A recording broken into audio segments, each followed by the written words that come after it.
di balik tulisan seorang penguasa.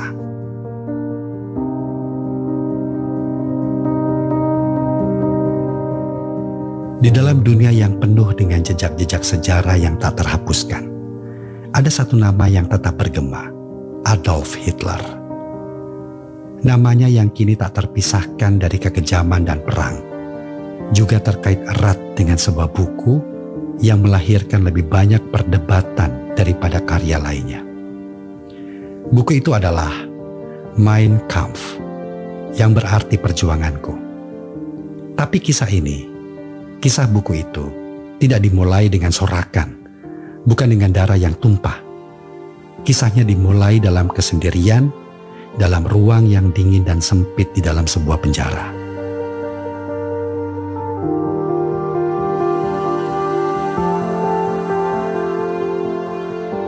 Penjara Landsberg merupakan tempat yang tak menyisakan banyak harapan. Adalah sebuah rumah bagi seorang lelaki yang belum banyak dikenal dunia. Dulu dia adalah seorang pria muda yang bermimpi menjadi seniman. Tetapi dunia seni menolaknya dengan keras. Bukan sekali dua kali, tetapi berkali-kali tanpa belas kasihan. Hingga akhirnya dia menemukan dirinya dalam kegagalan. Namun kegagalan itu bukan akhir. Baginya, itu hanyalah titik awal.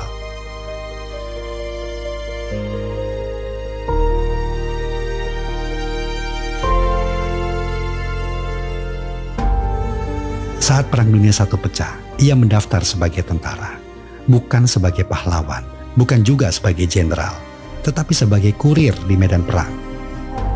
Dan meskipun perang itu mengubah hidupnya, bukan karena keberanian yang luar biasa, tetapi karena pengalaman di balik garis depan yang penuh kebingungan dan kekerasan. Dia mengalami dunia yang terbakar, dunia yang terasa begitu buntu, begitu penuh dengan kebencian, begitu penuh dengan kekalahan. Tetapi yang paling menyakitkan bukanlah perang itu sendiri, melainkan kekalahan yang datang setelahnya.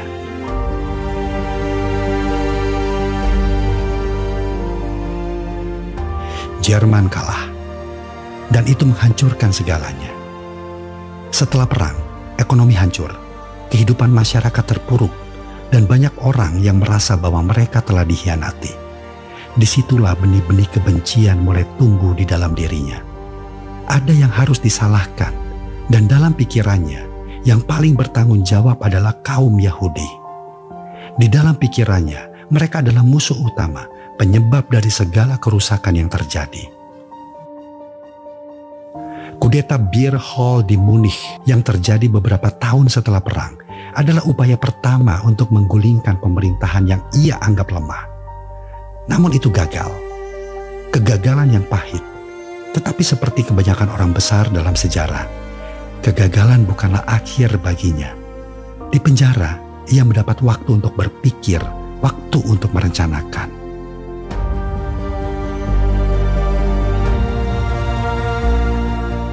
Di antara tembok batu yang dingin, Hitler menulis Mein Kampf, sebuah buku yang mengungkapkan visi gelapnya. Di sana, di balik setiap kalimat, tersembunyi pandangan yang akan merubah dunia. Buku itu bukan hanya tentang dirinya atau kegagalannya. Itu tentang bagaimana dunia harus berubah menurut pandangannya. Tentang bagaimana Jerman harus menjadi negara yang kuat, bersih dari segala ancaman dan mendominasi Eropa.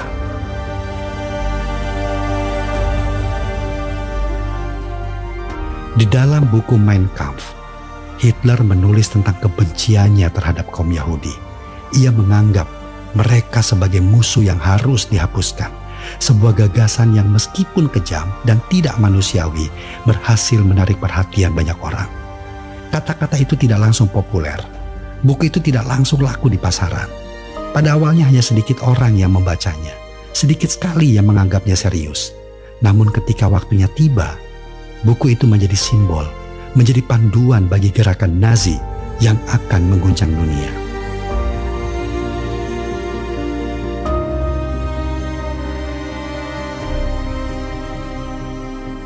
Dan meskipun buku itu tampaknya hanya tulisan tentang kebencian, di dalamnya juga terkandung sesuatu yang lebih berbahaya, sebuah rencana yang luas, sebuah visi untuk masa depan yang lebih mengerikan.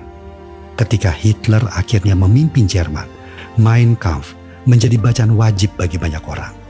Buku yang tadinya hanya sebuah catatan pribadi menjadi panduan yang harus diikuti oleh setiap warga Jerman yang ingin hidup sesuai dengan ideologi Nazi.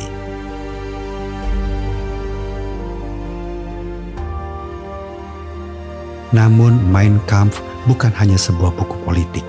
Itu adalah penggambaran dari dunia yang ingin diciptakannya. Dunia yang penuh dengan rasa kebencian, penuh dengan kekuasaan yang haus akan kontrol, yang ingin menghapus segala yang berbeda. Dan di tengah-tengah semua itu, terbersit pertanyaan, apa yang akan terjadi jika dunia seni menerima dirinya? Apa yang akan terjadi jika dunia membiarkan impian kecil seorang pemuda untuk melukis? Dunia bisa saja mengenalnya sebagai seorang pelukis yang gagal, bukan sebagai seorang diktator yang membawa kehancuran. Namun sejarah, dalam segala kejinya, tidak memberi kesempatan kedua. Semua yang ditulis dalam Mein Kampf akhirnya membentuk jalan yang sulit dihentikan. Buku itu yang lahir dari tembok penjara menjadi alat untuk menggerakkan jutaan orang. Dan meskipun banyak yang ingin melupakan buku itu, meskipun banyak yang ingin menghentikan pengaruhnya, kata-kata yang tertulis di dalamnya terus mengalir, menembus batas dan waktu. Hari-hari ini, kita mengenal sejarah itu dengan cara yang berbeda. Kita tahu apa yang terjadi setelah kata-kata itu ditulis. Kita tahu betapa bahayanya ideologi yang tidak terkendali. Tetapi di balik itu semua, di balik kebencian yang tertuang dalam tulisan itu, ada sebuah pelajaran yang lebih penting dari apapun, bahwa kata-kata, ideologi, dan keyakinan bisa membentuk dunia, dan kadang itu bisa membawa kehancuran yang tak terbayangkan. Dan mungkin lebih dari apapun, sejarah ini adalah pengingat bahwa kita tidak boleh pernah lengah. Kita harus selalu mempertanyakan, selalu mencegah kebencian dan kekuasaan yang membutakan. Karena sejarah, meskipun sering terlupakan, selalu punya cara untuk mengingatkan kita kembali.